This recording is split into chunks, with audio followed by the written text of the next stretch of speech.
नमस्कार विद्यार्थी मित्रांनो, स्वागत आहे तुमचं विदर्भ आयएस अकॅडमीच्या ऑनलाईन प्लॅटफॉर्मवर।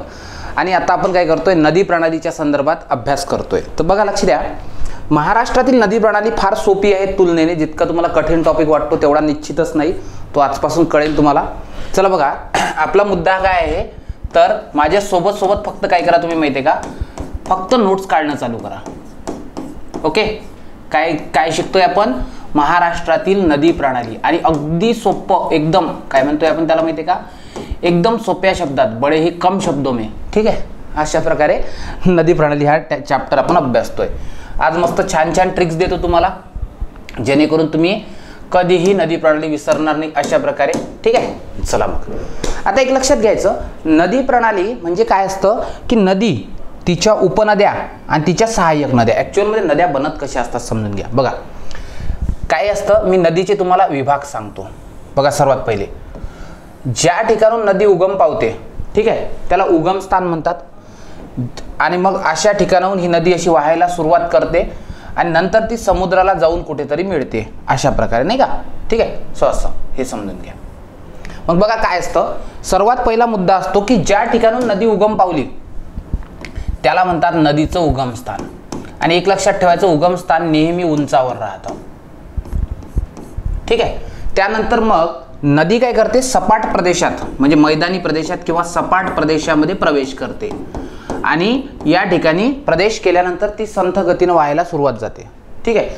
आणि त्यानंतर ज्या ठिकाणी ती समुद्राला मिळते त्याला काय म्हणतात, नदीचे मुख। काय म्हणतात, नदीचे मुख। या मुखावर एक तर खाड्या असतात किंवा मग त्रिभुज प्रदेश असतात। तुम्हाला सांगितलं, कोकणमध्ये खाड्या असतात आणि बाकी ठिकाणी मग काय असतं, त्रिभुज प्रदेश असतं, हे लक्षात ठेवायचं। आता एक लक्षात ठेवायचं, नदीच्या ना अवस्था असतात वेगवेगळ्या, कोणकोणत्या बघू। बघा, नदी पहिल्या अवस्थेत म्हणजे हा जो उतारावर आहे, हा काय कोणताही पर्वत आहे, उगम स्थान हा कोणताही पर्वत आहे। आणि या पर्वत उतारावर तुम्ही बघा, कधीही तुम्हाला काय दिसेल स्थिती माहिती आहे का, या पर्वत उतारावर नदीचा जो वेग आहे हा वेग तुम्हाला तीव्र दिसेल। का बरं, ढला नाही ना इथे, खूप जास्त स्लोप आहे, सो त्याच्यामुळे वेग तीव्र दिसतो। म्हणून नदीचं जे कार्य तुम्हाला दिसतं ना, हे कार्य दिसतं खनन कार्य। कोणतं, खनन। म्हणजे इथे नदी काय करते, खणत जास्त जाते, त्याला असं दरी म्हणजे नाही का, नदी वाहत असताना ती अशी छोट्या छोट्या एरियामधून वाहत जाते, तेव्हा दगड वाळू वगैरे सोबत आणते, सो असं खनन कार्य, ठीक आहे, लक्षात ठेवायचं। मग नदी जेव्हा दुसऱ्या अवस्थेत येते तेव्हा तिचा वेग कसा असतो, वेग हा थोडासा काय होतो, संथ होतो, ठीक आहे, म्हणजे थोडा कमी होतो, मध्यम होतो। आणि या ठिकाणी आता तिला काय करावं लागतं, तिने जो सर्व गाळ वाहून आणला या गाळाचं वहन करावं लागतं। काय, वहन, म्हणजे जो गाळ वाहून आणला त्याचं वहन, ठीक आहे। आणि तिसरी अवस्था, तिसऱ्या अवस्थेत आता नदीला खूप साऱ्या उपनद्या मिळाल्या असतात, त्याच्यामुळे नदीचं गाळाचं प्रमाण वाढलं असतं। आणि या ठिकाणी नदीचा वेग जो आहे हा वेग तुमच्यासारखा होतो, कसा, मंद, तुम्ही आहात तसे, ठीक आहे। आणि कार्य जे आहे नदीचं, आता नदी काय करते, सगळं काम इथं टाकून देते, सगळं गाळ वाहून आणलेला संचयन करतं आणि स्वतः समुद्राला जाऊन मिळते। म्हणजे बघा, आपल्या जीवनाच्या जशा अवस्था आहे ना, बघा तुम्ही जेव्हा युवावस्थेत असता तेव्हा युवावस्थेत तुमच्यात इतका धाडस असतं की तुम्ही कोणत्याही गोष्टीला काय करू शकता, तोडफोड करू शकता, की नाही चलो कर लेंगे, ब्रेक कर लेंगे, क्रॅक कर लेंगे, असं। सो युवावस्थेत माणसाच्या कशा अवस्था आहेत तशा नदीच्या अवस्था आहेत, ठीक आहे। पहिली युवावस्था जिथं खनन कार्य जास्त आहे, ठीक आहे, आणि का बरं, तीव्रता जास्त असते। दुसरं जे राहतं त्याला म्हणतात काय, त्याला म्हणतात इथे प्रौढावस्था। आणि जेव्हा तुम्ही 25 नंतर होता, ठीक आहे, तेव्हा तुमच्यामध्ये काय येतं, तुमच्यामध्ये आता तुमच्यावर 25 नंतर सांसारिक जबाबदारी आली असते, कुटुंबाचा जबाबदारी आली असते, त्यामुळे तुमचा जो माइंड आहे जो आधी तीव्र होता तो आता थोडासा संथ व्हायला, शांत स्वभाव होतो आणि तुम्हाला कार्यकाराचं, तुमच्यावर जो जबाबदारी आहे त्याचं वहन करावं लागतं। आणि शेवटी जेव्हा तुम्ही म्हातारे होता, म्हणजे तुमची जेव्हा वृद्धावस्था येते तेव्हा काय होतंय, तुम्ही जे सगळं आतापर्यंत कमावलं ते साठवता आणि मरण पावता, ठीक आहे। सो नदीच्या अशा काय असतात, 3 अवस्था असतात, कळालं का। आणि यालाच काय म्हणतात, यालाच म्हणतात डेव्हिस सायकल किंवा यालाच नदी चक्र म्हणतात, नदी चौर्य। नदी चौर्य म्हणजे काय, नदी आपल्या अवस्थेत काय काय पार पाडतंय त्याला काय म्हणतात, नदी चौर्य। आणि यालाच म्हणतात डेव्हिस सायकल। हे डेव्हिसनं सांगितलंय म्हणून याला काय म्हणतात, डेव्हिस सायकल, ठीक आहे। डेव्हिसची सायकल नाही, डेव्हिसनं सांगितलेलं चक्र, सो त्याला म्हणतात डेव्हिस सायकल, कळालं का, आलं लक्षात। बघा 3 अवस्था आहे, युवावस्था, प्रौढावस्था आणि वृद्धावस्था. आता एक लक्षात ठेवायचं, नदीचा आकार कसा असतो इथपर्यंत क्लिअर झालं. मी बाजूला होतोय, लिहून घ्या. ठीक आहे, चला पुढे जाऊया. पुढचा मुद्दा असा आहे ज्याच्याकडे आपण जातोय की नदी कशी बनत असते. बघा ही मुख्य नदी, आणि एक लक्षात ठेवायचं, नदी ज्या दिशेला वाहते त्या दिशेचं तिला नाव देते. आता फॉर एक्झाम्पल ही नदी समजा पूर्वेकडे वाहते, तर हिला काय म्हणायचं, पूर्ववाहिनी नदी म्हणायचं. कोणती वाहिनी, पूर्ववाहिनी नदी म्हणायचं. ठीक आहे, अशी ही नदी वाहते, समजा गोदावरी आहे. ठीक आहे, ठीक आहे, हा समजा ही गोदावरी आहे. ओके, आणि ही गोदावरी अशी वाहते, तर हिला काय म्हणायचं, हिला म्हणायचं पूर्ववाहिनी नदी. ठीक आहे, आता जी नदी समुद्राला जाऊन मिळत असते डायरेक्ट, तिला काय म्हणायचं, तिला म्हणतात मुख्य नदी. बघा लक्ष द्या, जी समुद्राला जाऊन मिळून राहिली अशी, हिने हिचा त्रिभुज प्रदेश तयार केला, याला काय म्हणायचं, मुख्य नदी. मुख्य नदी म्हणजे अशी नदी जी डायरेक्ट समुद्राला जाऊन मिळते. आले लक्षात. त्यानंतर या नद्यांना मधल्या वाटेत अनेक साऱ्या उपनद्या मिळत असतात. मग आता बघा तुम्ही, सो नद्यांना अशा खूप साऱ्या उपनद्या म्हणजे काय, ज्या काय मुख्य नदीला जाऊन मिळतात त्या नद्यांना आपण काय म्हणतोय, उपनद्या. आणि ह्या पण ज्या दिशेनं वाहत असतील त्या दिशेचं त्याला नाव देतात. मग ह्या काय झाल्या, ह्या झाल्या तुमच्या त्या म्हणजे उपनद्या. आलं लक्षात. सो ह्या काय झाल्यात, ह्या झाल्यात तुमच्या उपनद्या. कळालंय, फार शांततेत शिकून घ्या. ठीक आहे, आज आपल्याला शांततेत शिकायचं आहे. ठीक आहे, असं.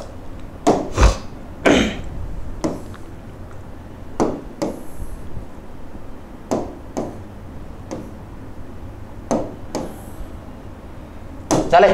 हा, ह्या काय झाल्या, ह्या सगळ्या झाल्या उपनद्या. कोणत्या नद्या म्हणायचं याला, नद्यांना मिळणाऱ्या ज्या असतात त्यांना आपण काय म्हणतोय, उपनद्या म्हणतोय.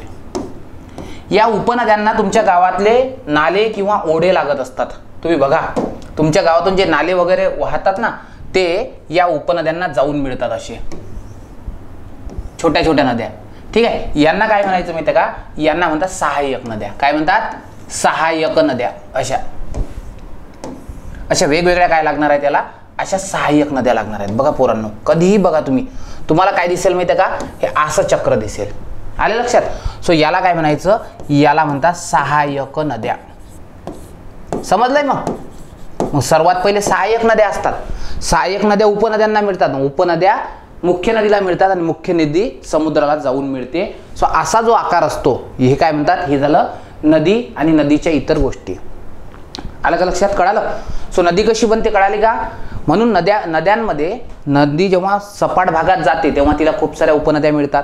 उपनद्यांनी वाहून आणलेला गाळ असतो, नदीचा गाळ असतो, त्यामुळे हा गाळ तिला काय करावं लागतं, वहन करावं लागतो. मी बाजूला होतोय, लिहून घ्या व्यवस्थित. ठीक आहे, झालंय. पुढे जायचं, चला पुढे जाऊया.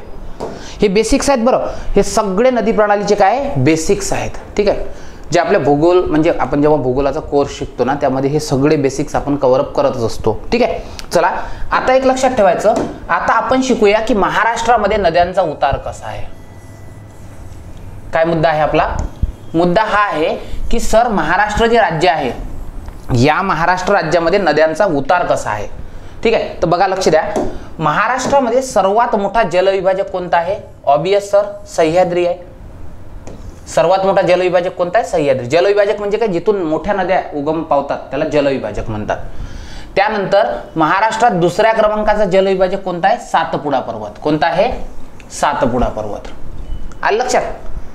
लक्षात ठेवायचं, महाराष्ट्रात ना तुम्हाला प्रत्येक नदीचा एक एक विशिष्ट उतार दिसतो. तुम्ही बघा, पठारावर वाहणाऱ्या ज्या नद्या आहेत ना, या पठारावर वाहणाऱ्या नद्यांचा उतार हा तुम्हाला काय दिसतोय, या ठिकाणी असा. ठीक आहे, कुठे दिसतोय, असा दिसतोय. तो म्हणजे वायव्येकडून आग्नेयेकडे. काय दिसतोय, वायव्येकडून आग्नेयेकडे दिसतोय. पण एक लक्षात घ्यायचं पोरांनो, कधीही उपदिशांचं नाव हे कोणत्याही नदीला देत नसतात. काय सांगितलं मी तुम्हाला, कधीही उपदिशांचं नाव हे कधीही कोणत्या नदीला देत नसतात. म्हणून हिला पूर्ववाहिनीच म्हणायचं. आग्नेय वाहिनी किंवा ईशान्य वाहिनी असं कधीच नाव कोणत्याच नदीला दिल्या जाणार नाही. तर ते काय द्यावं लागत असतं, ते द्यावं लागत असतं मुख्य दिशेचं नाव. आलंय का लक्षात, समजलं. सो बघा, तुम्हाला ना पठारावर अशा प्रकारच्या नद्या वाहताना दिसतात. म्हणून लक्षात ठेवायचं, पहिला महाराष्ट्रातला प्रकार झाला नद्यांचा ते म्हणजे काय, पठारावरील. समजलं ना, याला काय म्हणतात, पठार महाराष्ट्राचं.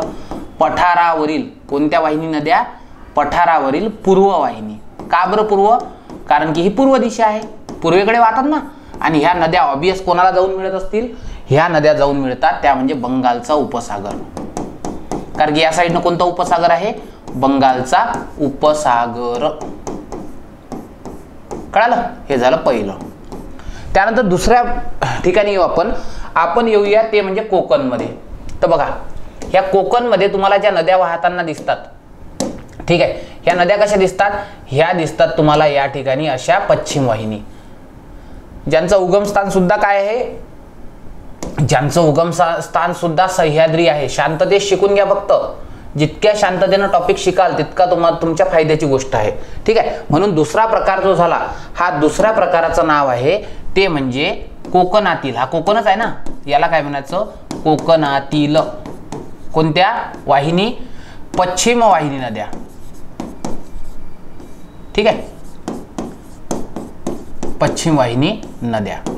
ओके, आणि ऑब्वियस आहे त्या कोणाला जाऊन मिळत असतील, अरबी समुद्र. कारण की इथं समुद्र कोणता आहे, अरबी समुद्र. ठीक आहे, झालं. म्हणजे कोकणमधील नद्या कुठून उगम पावत असतील, मग ऑब्वियस आहेत, सह्याद्रीमधून. पठारावरील पूर्ववाहिनी नद्या कुठून वाहतात, सह्याद्रीमधून. आलं लक्षात. आता पुढे तिसरा आहे बेटा, ते म्हणजे या ठिकाणी विदर्भातल्या नद्या. ठीक आहे, विदर्भातून अशी एक वर्धा नावाची नदी येते. ठीक आहे, वर्धा नावाची नदी. त्यानंतर इथे तुम्हाला असं दिसतंय की दुसरी येते, ती म्हणजे वैनगंगा नावाची नदी. ठीक आहे, वैनगंगा नावाची नदी. त्यानंतर या दोघां मिळून एक नदी बनते, ज्या नदीचं नाव बनतं प्राणहिता. ठीक आहे, अशी ही काय बनते, प्राणहिता नदी बनते. आणि याला अशा खूप साऱ्या नद्या बनतात.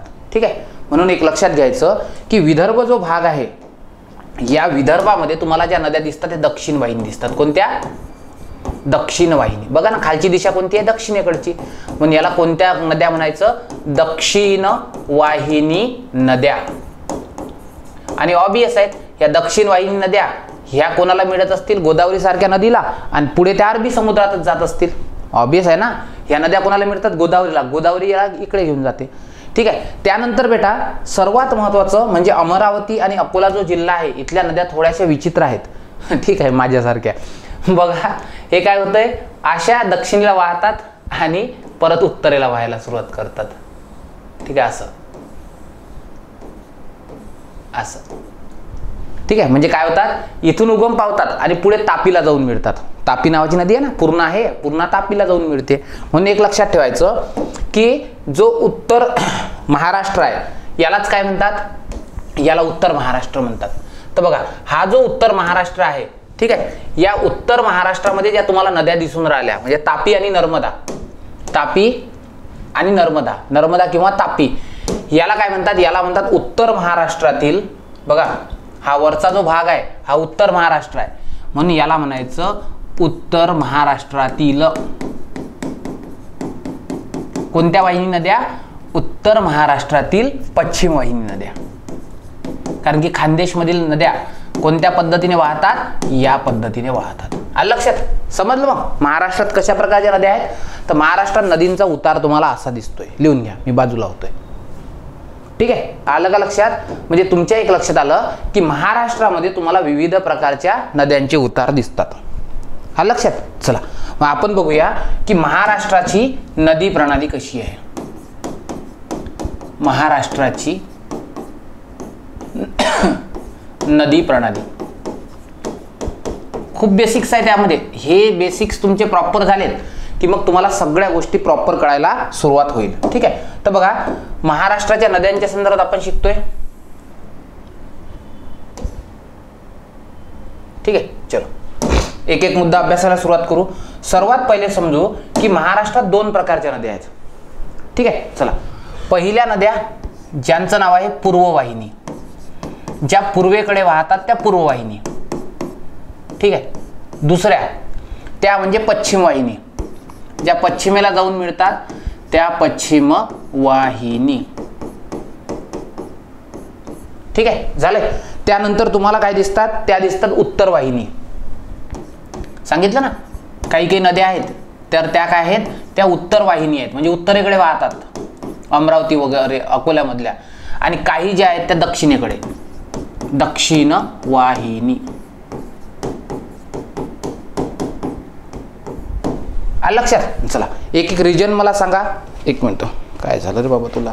हां, एक एक रिजन सांगा मला. सांगा पूर्ववाहिनी नद्या कुठं दिसतात तुम्हाला? पूर्ववाहिनी नद्या कोणत्या एरियात दिसतात? सर आम्हाला पूर्ववाहिनी नद्या दिसतात पठारावर. कुठे दिसतात? पठारावर. ठीक आहे. चला दुसरं, पश्चिम वाहिनी नद्या कुठे आहेत? सर पश्चिम वाहिनी नद्या ह्या कोकणमध्ये आहेत, जसं तुम्ही आम्हाला सांगितलंय. आणि दुसरं आम्हाला दिसलंय ते म्हणजे उत्तर महाराष्ट्र, कारण की तापी आणि नर्मदा ह्या ज्या दोन नद्या आहेत ह्या उत्तर महाराष्ट्रातून म्हणजे खानदेशातून वाहतात, ज्या अरबी समुद्राला जाऊन मिळणाऱ्या आहेत. ठीक आहे. मला सांगा उत्तर वाहिनी कुठे आहे? त्या म्हणजे मोस्टली अकोला अमरावतीमध्ये, अकोला आणि अमरावती म्हणजे वऱ्हाडामध्ये. आणि दक्षिण वाहिनी नद्या कुठे आहेत? तर त्या सांगायच्या विदर्भामध्ये. विदर्भ म्हणजे मोस्टली सर्वच भाग. आले लक्षात? चला आता मला सांगा कोणत्या कुठे जाऊन मिळत असतील. ठीक आहे, कोणत्या कुठे जाऊन मिळत असतील? तर या ठिकाणी सर पूर्ववाहिनी नद्या ज्या आहेत ह्या बंगालचा उपसागर, कोणाला जाऊन मिळतात? बंगालचा उपसागर. पश्चिम वाहिनी नद्या कुठे जाऊन मिळत असतील? अरबी समुद्र.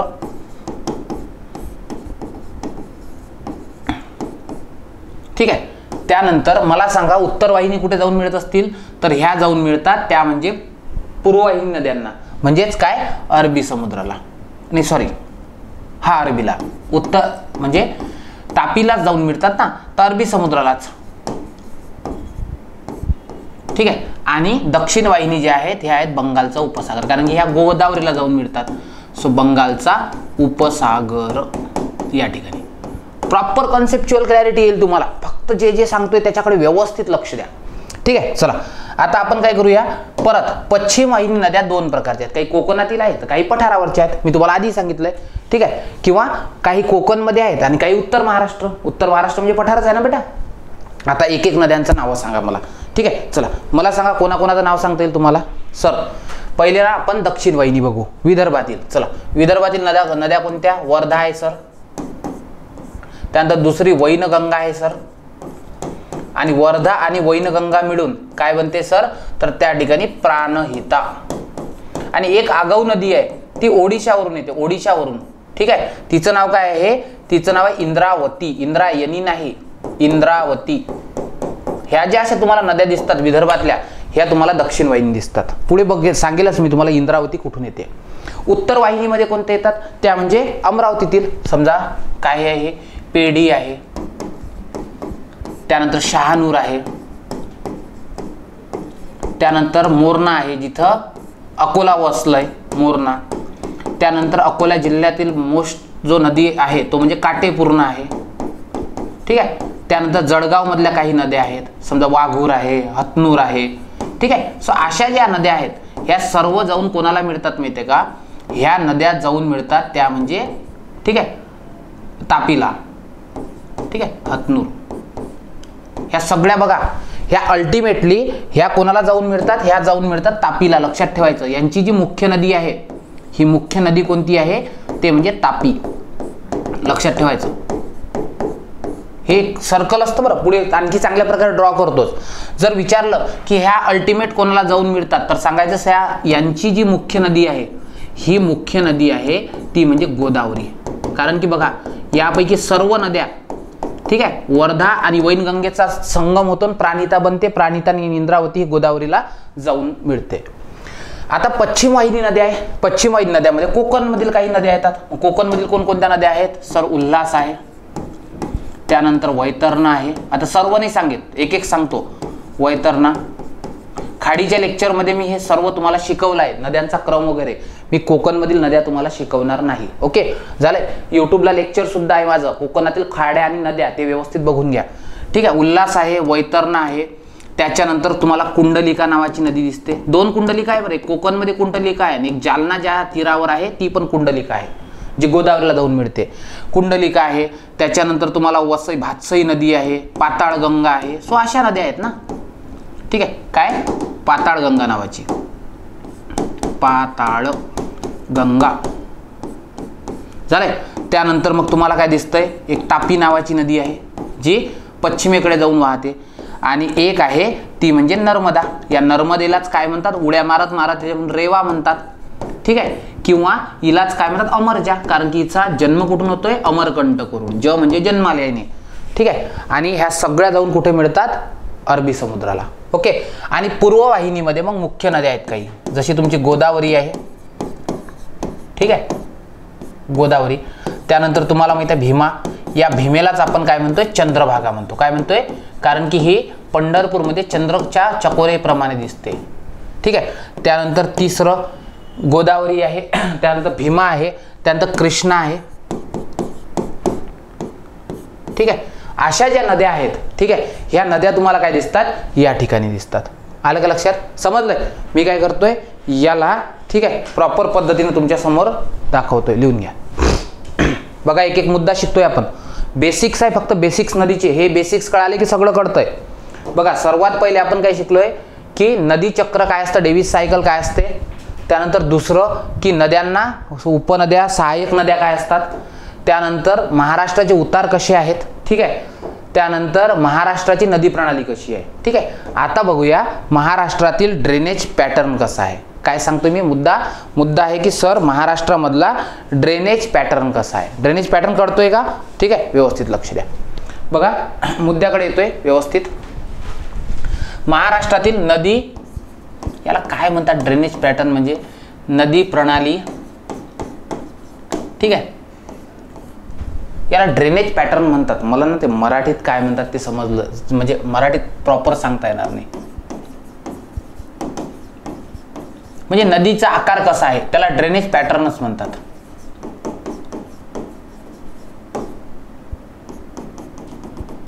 ठीक आहे, आता ड्रेनेज पॅटर्न प्रॉपर समजून घ्या.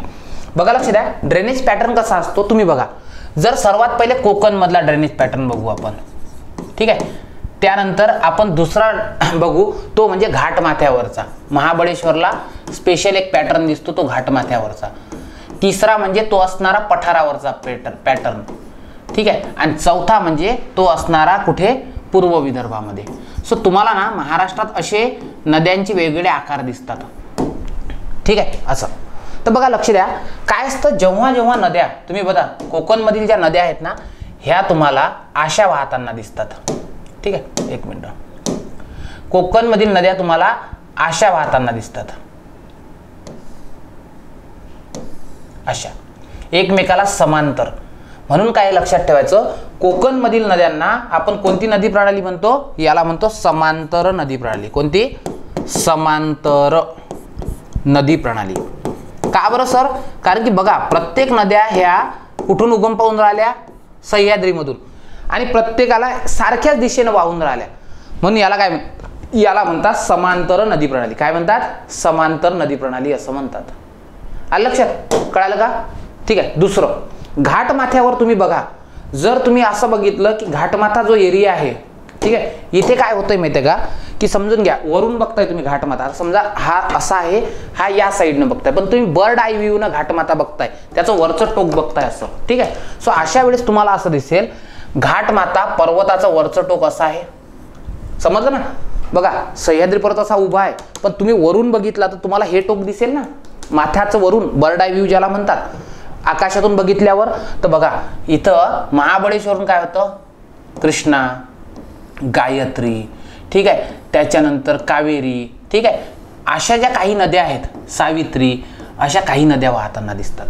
याला काय म्हणतात, याला म्हणतात पोरांनो काय, केंद्रोत्सारी किंवा केंद्रत्यागी नदी प्रणाली. म्हणून एक लक्षात ठेवायचं, घाटमाथ्यावर बऱ्याच ठिकाणी एकाच ठिकाणून केंद्रापासून दूर जाणाऱ्या नद्या आहेत. सो याला काय म्हणतात, केंद्रापासून त्याग होणाऱ्या केंद्रत्यागी नदी प्रणाली. काय म्हणतात, केंद्रत्यागी नदी प्रणाली. ठीक आहे, पठारावर बघा, पठारावर मी तुम्हाला सांगितलंय की नद्या कशा वाहताना येतात. बघा, ही झाली गोदा, या गोदेला जाऊन मिळणाऱ्या अनेक साऱ्या उपनद्या. ठीक आहे, अशा उपनद्या. त्यानंतर या उपनद्यांना जाऊन मिळणाऱ्या अशा सहाय्यक नद्या. ठीक आहे, अशा सहाय्यक नद्या.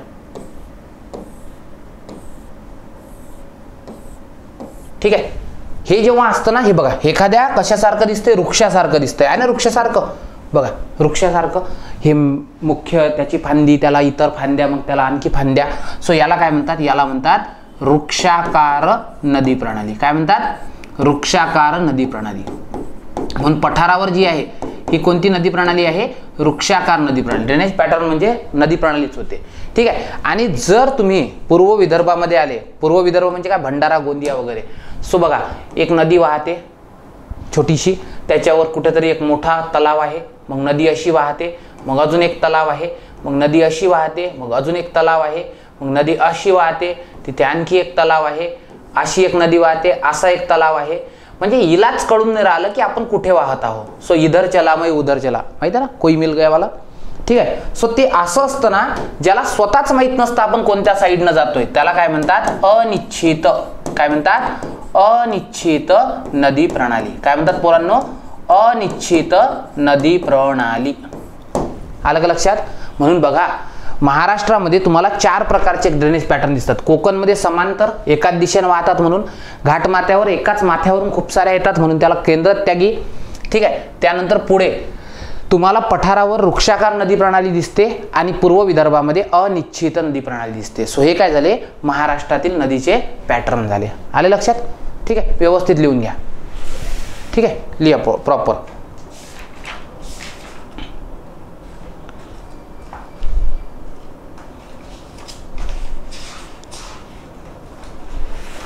कळालं का. ठीक आहे. आता पुढचा मुद्दा आहे की सर बेसिक्समध्ये आम्हाला आणखी काय शिकवाल. तर आता एक महत्त्वाचा मुद्दा शिकतोय. बघा महाराष्ट्रात जर तुम्ही नद्या बघितल्या, म्हणजे महाराष्ट्रात खूप साऱ्या नद्या आहेत आणि कोणत्या नद्यांनी महाराष्ट्राला किती टक्के भाग व्यापला आहे असं जर तुम्हाला विचारलंय, काय सांगतो मी, कोणत्या नद्यांनी महाराष्ट्रातला किती टक्के भाग व्यापला आहे असा जर तुम्हाला प्रश्न आला तर मग तुम्हाला निश्चित हे उत्तर देता आले पाहिजे. ओके. बघा हे आहे महाराष्ट्रातील नदी. ठीक आहे. आणि आपण काय बघूया की महाराष्ट्रात नद्यांनी व्यापलेले खोरे. महाराष्ट्रात एकदम शांततेने शिकून घ्या. नद्यांनी, ठीक आहे, व्यापलेले खोरे.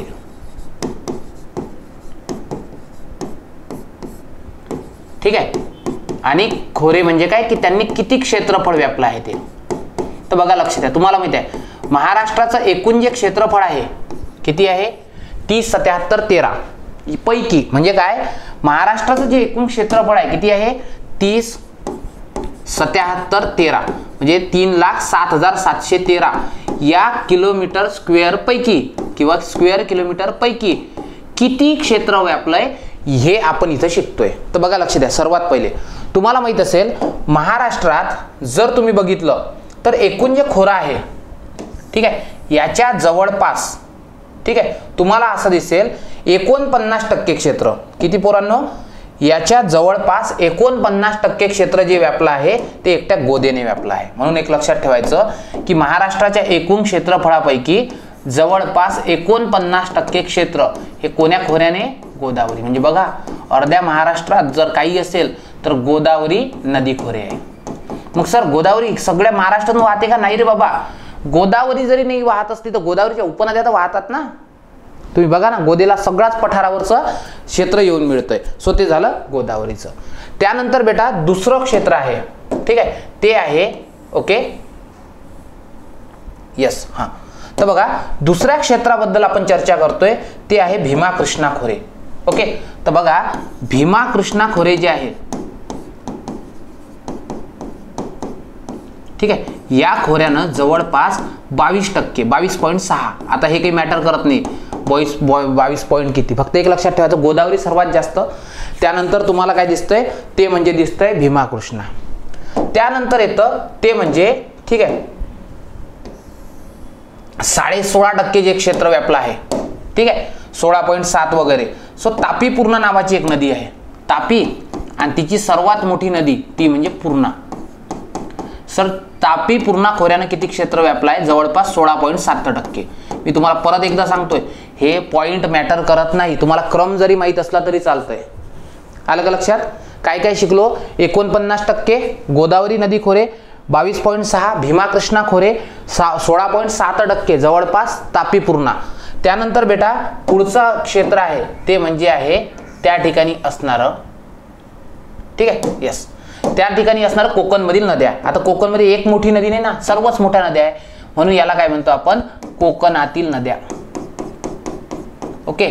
आणि या ठिकाणी कोकणातील नद्यांनी जे क्षेत्र व्यापलं आहे ते किती आहे, 10%. कारण की कोकणचं क्षेत्रफळ किती आहे, 30,728, जे महाराष्ट्राचे 10% होतं. ओके. आणि सर्वात कमी क्षेत्र व्यापलं आहे, ठीक आहे, सर्वात कमी ते व्यापलं आहे नर्मदाने. कोण, नर्मदा, 0.5%. ठीक आहे. हे बाजूला लिहितोय थोडंसं, इथं लिहिणं तर काही शक्य नाही आहे. ठीक आहे. सो नर्मदा किती वाहते, व्यापते, ते आहे 0.5%, म्हणजे अर्धा टक्का असं. सो क्रम जर विचारला सांगता येईल, गोदा, भीमा कृष्णा, तापी, कोकणातील नद्या आणि सर्वात कमी नर्मदा खोरे. आलं का लक्षात? बघा बेसिक्स शिकतोय आपण. बेसिक्स मध्ये काय काय केलंय, बेसिक्स मध्ये आपण ते म्हणजे महाराष्ट्रातील नदी प्रणाली म्हणजे नदी चक्र शिकलोय. त्यानंतर नदी कशा प्रकारे वाहते हे डेव्हिस सायकल सांगितली इन शॉर्ट मध्ये, फारशी डिटेल सांगितली नाही, फक्त बेसिक सांगितलंय. त्याच्यानंतर नदी उपनद्या आणि सहाय्यक नद्या काय असतात हे, ठीक आहे. त्यानंतर तुम्हाला महाराष्ट्राचे उतार सांगितले कुठे आहे तर. त्यानंतर पुढे सांगितले की महाराष्ट्रातील नदी प्रणाली काय आहे, हा मुद्दा प्रॉपर तुम्हाला सांगितलाय. ओके. त्यानंतर तुम्हाला सांगितले की महाराष्ट्रातील नदीचा पॅटर्न काय आहे आणि महाराष्ट्रातील आकडेवारी. मी परत एकदा सांगतोय, या आकडेवारीकडे फारसं लक्ष देऊ नका, व्यारी करते. म्हणजे बघा आपला जो तुम्हाला कोर्स दिसतो ना, हा जो भूगोलाचा कोर्स आहे, ठीक आहे, मी तुम्हाला एकदा दाखवतोय. ठीक आहे. हा जो भूगोलाचा कोर्स आहे ना, या कोर्समध्ये आपण काय केलंय की तुमचं हे सगळं असं बेसिक्स सहित सगळं कंप्लीट करून दिलंय. म्हणजे तुम्हाला बेसिक्स कळतील आणि इथं पाठांतराची कोणतीही गरज लागत नाही. वन शॉट तुम्ही जर बघितले, भारताचा भूगोल, महाराष्ट्राचा भूगोल हा कन्सेप्ट आहे.